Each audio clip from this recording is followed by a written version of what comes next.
Hello and welcome back to Goswick Lane. This is the Big Head Real Estate on Goswick Lane podcast with Genty, our main man Genty, and we have a guest today. Good morning. This is Sophie Sortas. Sorters. Sorry, I messed names up. Someone once said, somebody really smart said, a picture is worth 1,000 words. I would say it's probably worth more than that. And this is your business. Yes. Pictures, photography, videography, all those things that are very exciting to me. I really love the idea and the action behind photography and videography. So first of all, tell us about your business, Sophie, and what you guys do, what you specialize in. So the name of the business is LLS Real Estate Photography and Video. We do real estate, of course, real estate photography, video. We do drone as well. Okay. So we focus kind of on all of that, everything real estate. And there's two sides of the business. I guess the first one will be the real estate side, and then the second one will be more like your events and weddings, all of that. Okay. They do a lot of real estate. I'll tell you that. Okay. A lot of real estate, a lot of videoing. They're really good at. Y'all just started doing reels.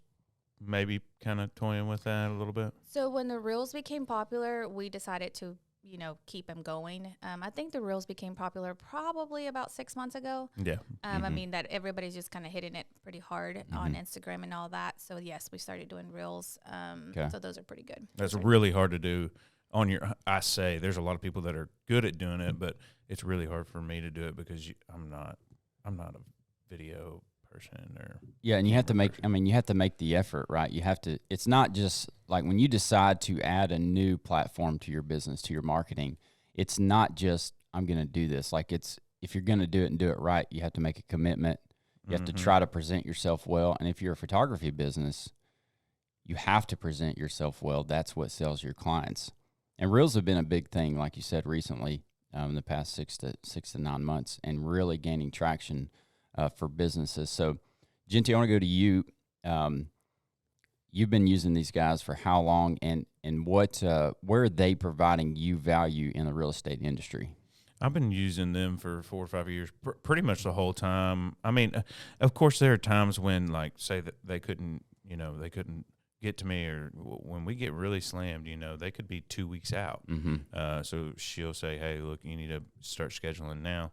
So I've been using them for a long time, and I always tell my clients that I'm going to use a professional photographer, whether it's a $10,000 lot or a $3 million listing. Okay.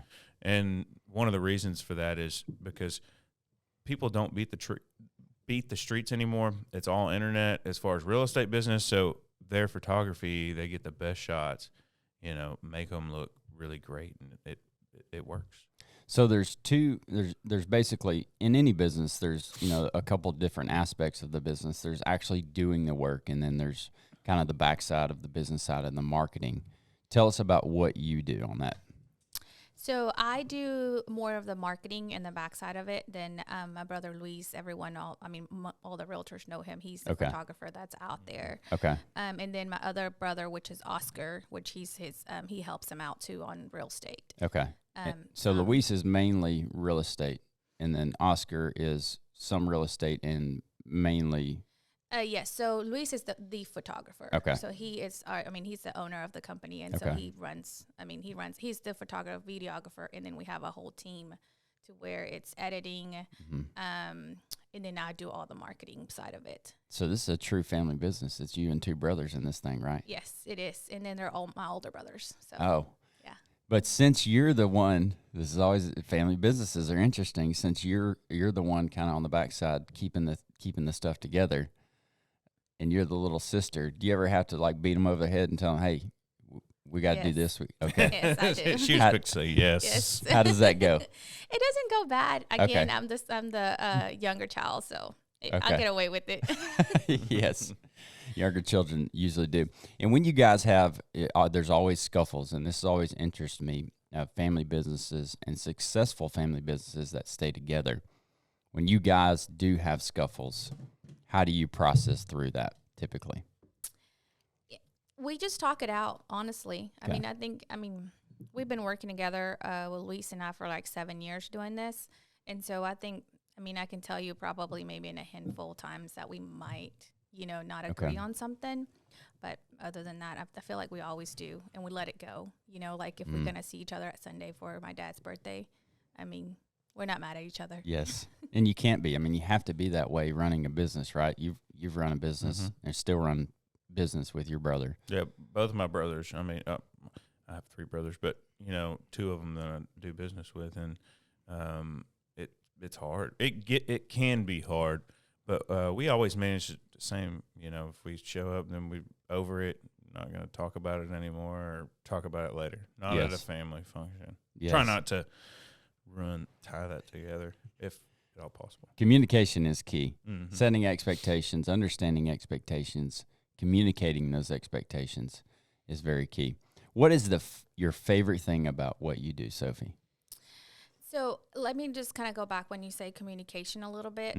I think that is a main thing that has worked for us for so long, just the communication between like Luis and I, all of us, why it just runs so smooth. And I think a lot of the realtors feel that just because, so we have like a calendar, let's say, like, we run like a family calendar that we share.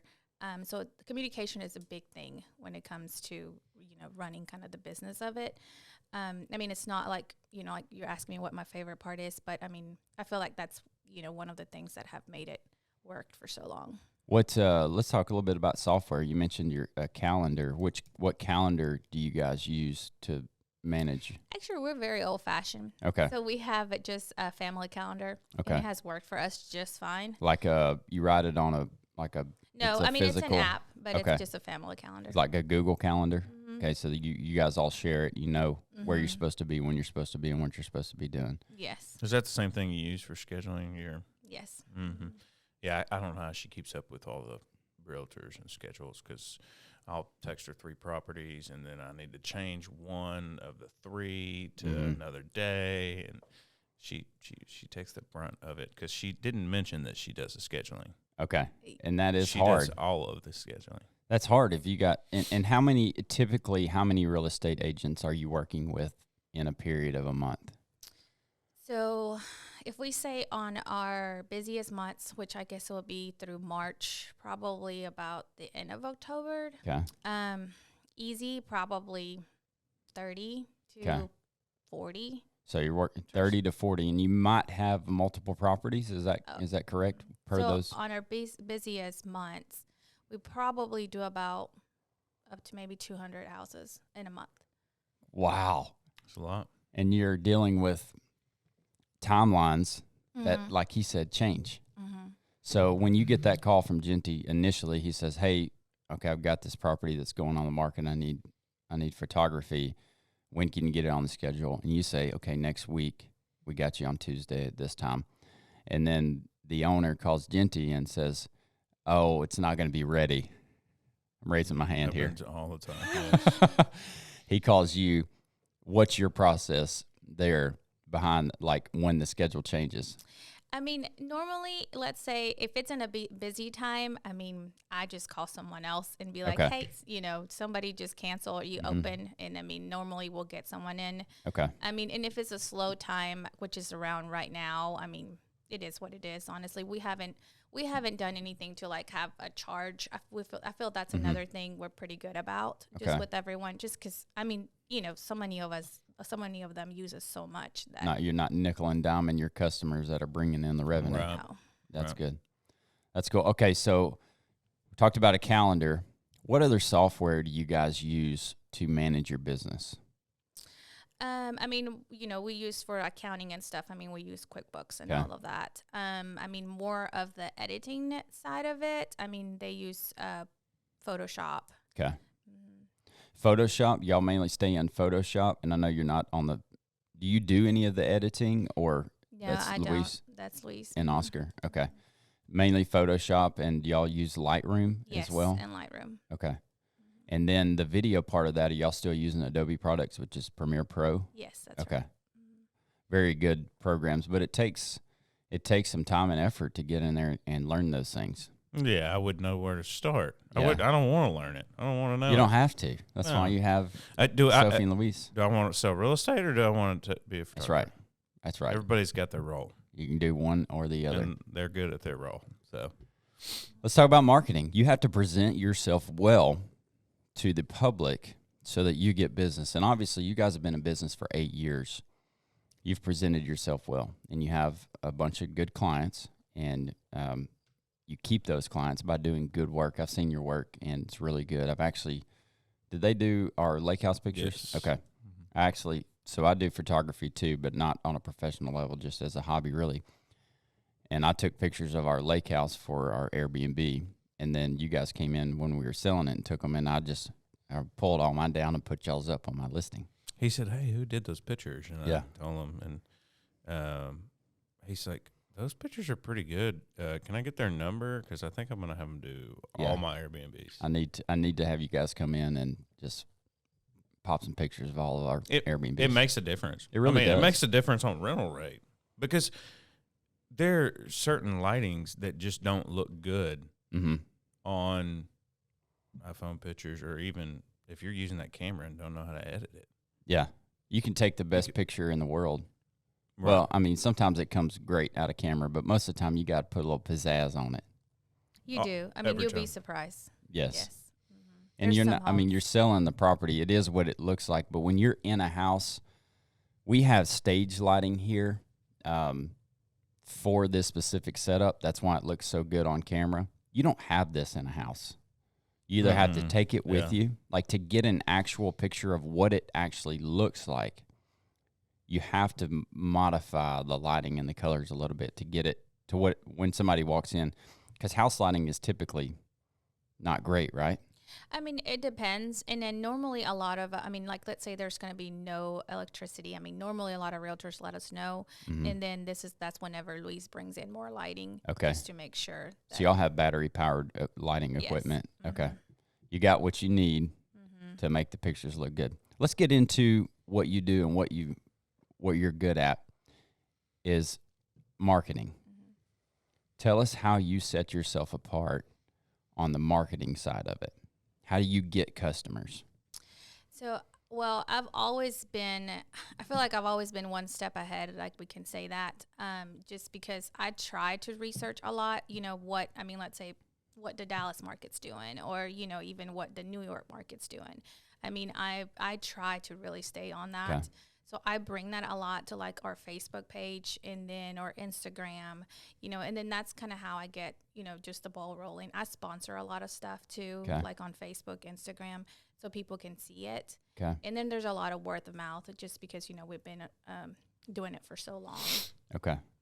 That's good. And I think that's, how kind of you run your business too. It's mostly social media. Correct. Yeah. I mean, social media. And then that's another thing that they do that maybe some of these other photographers don't do is they feature the listings that they are photographing. And so it's just another source of social media presence and good marketing on both ends, really to help market the property, because we both have the same common goal. They want us to sell the property because if we don't get the next one. You know what I mean? And to keep it rolling. So communication's key. That's what normally why I refer out, because I can get Sophie, by text within 10 minutes, at longest within an hour. And that's really awesome if you guys are in your peak season doing up to 200 properties a month. Like, how do you manage this thing right here? So I actually just ended up getting an iPad because the phone it wasn't cutting it anymore. Okay. So, because I was like, okay, I need to be able to see stuff bigger. Yes. But I mean, I still do everything from my phone, because when we're talking about everything from the phone, I mean, I upload pictures like to Facebook. Everything is done to my phone. Okay. So I was like, okay, that's consuming too much of my memory. Yes. And so anyways, I ended up getting an iPad. But I guess I've just gotten a rhythm of it, honestly. Okay. I mean, it's just. That's the same with me. Everything that I post on Facebook is from my phone. Okay. Everything. this is the phone is the biggest tool that we have in the world today, Right now, yeah. or one of them, and how we use it is important. It still is a tool, right? Correct. It's still a piece of our lives. It's basically an extension of us. Genty, you and I talk about like trying not to be all consumed with the phone, but at the same time running a healthy business. There's a balance there. Sophie, have you found a rhythm? You mentioned a rhythm earlier. What's kind of your rhythm? There's times you have to be fully engaged, and do you ever get time to decompress and break away a little bit? I try, honestly. I mean, at least there's one time out of the year that I actually ask the boys to take over. Okay. So there's at least 1 week out of I like the how year. you call them the boys. That's funny. Well, I just tell him, hey, I actually set it on the calendar, and when I actually set it on the calendar, they know that means okay. That means we need to handle it for that week. She needs a break. Yes. Do you give them your phone when that happens? Do you say, "Hey, here you go, take this Well, thing"? so Luis has said that to me actually. He said, "Well, you can leave your phone here and we'll handle it." Okay. And I'm like, "Well, I don't know about that. I'll just." He's like, "I can't just leave my phone," but normally what we do is we set the iPad, and then that's All the coming in and out. messages and everything will come to the iPad, Mm-hmm. and they can manage it from there. Yes. When you hand that over to them on a week or two that you need a break, when you come back, what does it look like? So let's go back. So last year I went to Spain, so that was pretty hard because it was like an 8-hour difference or whatever that was. Oh, yes, goodness. So I will get text messages from Oscar, and he would just he would freak out a little. He was like, "What am I supposed to do here?" And then he was like, "I didn't want to bother you." Yes. But yes, they freak out a little bit. Okay. Whenever you came back, everything was just the way you did it, right? Yes, a little. A little. She said yes. No. The answer's no. They try. When you're really good at something and you hand it off, I mean, it's not going to be exactly the way that you left it, and that's okay. I mean, you need a break. You got to Right. be willing to make some sacrifices to get that break. But it also says, to me, what that says is you really care. You really care. I can tell sitting here with you, you really care about your customers. You really care about the product you put out. You really care about the presentation of the product that you put out. All those things are really important for business. And Genty and I talk about this a lot too. Is like there's a few things that you can do to set yourself apart in your market. Do what you say you're going to do when you say you're going to do it and how you say you're going to do it. And then another part of that is be available. Whether it's answering a phone call or answering a text or responsibly in a responsible amount of time. And that's probably, would that be one of the main reasons that you've continued to work for these guys? I'm going to say their business name again, LLS Real Estate Photography and Video if you need. Correct. I mean, that's mainly the reason why. Yeah. I mean, I build loyalty and relationships. I've had a lot of other people approach me about taking my photography. They all ask, "Hey, would you try me out? I know you're a pretty loyal person. I see that you use LLS." And I tell them, "Hey, look, I don't mind you going and taking pictures and using some of my vacant property, but I am loyal to LLS." So, I refer a lot of the new agents out. And I have to say real quick, if you're an agent watching this podcast and you take iPhone pictures, please call LLS. First stop. To have them to do that, because it's truly doing the seller a disservice. 100%. You're doing it. I'll be more blunt than you because I'm not a real estate agent. Stop taking the stinking pictures with your iPhone now and call. It will increase your return. 100%. If just run a test. If you're taking pictures with your iPhone right now, what's a going rate typically for a full real estate workup? So just normally, let's say for, I don't know, a small house, 1,500 square foot, no acreage. Okay. I will say it's probably $140. Okay, so $140. Professional pictures, get them done, and raise your price $5,000. I mean, I've done that before. Because The return. I've also now it's good for an agent like me when people take iPhone pictures. Yeah, well, because yes. I know that they're iPhone pictures and that house could have potential. Mm-hmm. And I'm gonna go look at it, and 9 times out of 10, if it is what I think it is, it's priced under where I think it should Mm-hmm. be. And so it's like I said before, it's truly doing the seller a disservice. It doesn't cost that much. It's $140. Yes. You can probably make the $140 back, like you said, by raising the price $5,000 because you're getting something that looks fresh. Now, I do understand stuff that's like falling down, houses that are falling down. Yes. I still get professional photography because I want aerials. I want people to know where all those things are. So, And that's one of the reasons that we've tried to keep our prices. I mean, as best as we could down, and that's just for those properties. Because like when we started with small properties. Okay. And so it was like I never like to leave them out because I feel like the same as in $1 million house, the same like as a $20,000 house. I mean, it needs the same pictures. well, and if there's something that you don't like about it or whatever, they're really good about. Say the sun is just putting a huge glare on the front, and we didn't get the timing right. They'll reshoot or do some re-edits. They want you to be successful. And so that's the good thing. It's not just like, hey, here's your pictures, and then if you call and have a problem, they're not going to take care of it. So you talked about a small house with no acreage, around 140. If we go up to that $1 million house with 5 acres, what are we looking at on a price there? That depends, just because there's so much detail to it. And I mean, I can just give you just a price to say something. It'll be $450 maybe. Okay.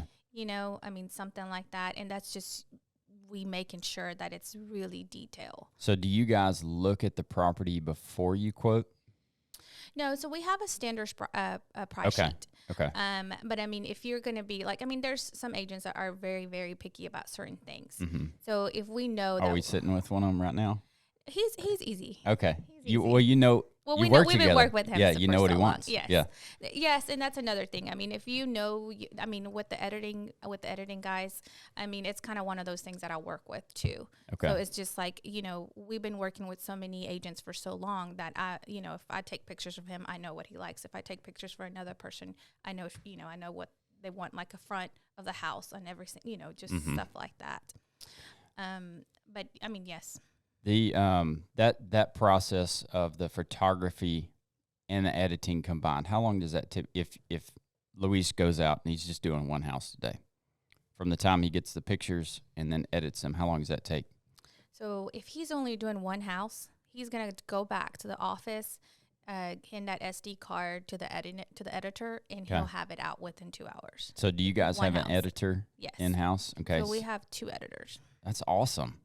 Mm-hmm. So it takes them an hour or so at the property? Would that be right? So it'll take Luis. So let's say take him about an hour. If it's just a normal house. I mean, if we're talking about a big house, it'd probably take about an hour and a half just for the detail part.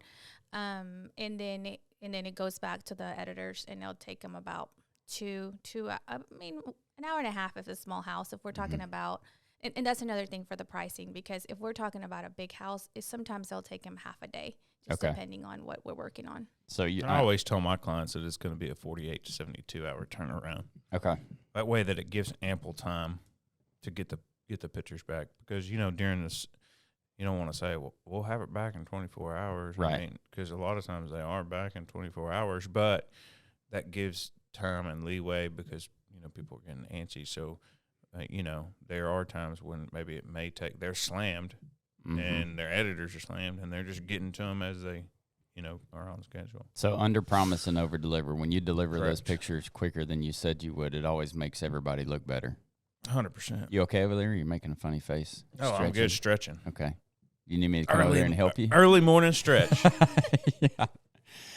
What I wanted to get from you is that the reason I'm asking about how long it takes you guys is because if you're a real estate agent out there, and like you said, you're not a photographer, you're a real estate agent. Correct. If you try to learn this stuff, and I've done it, and I'm still not a pro at it, but I've done it.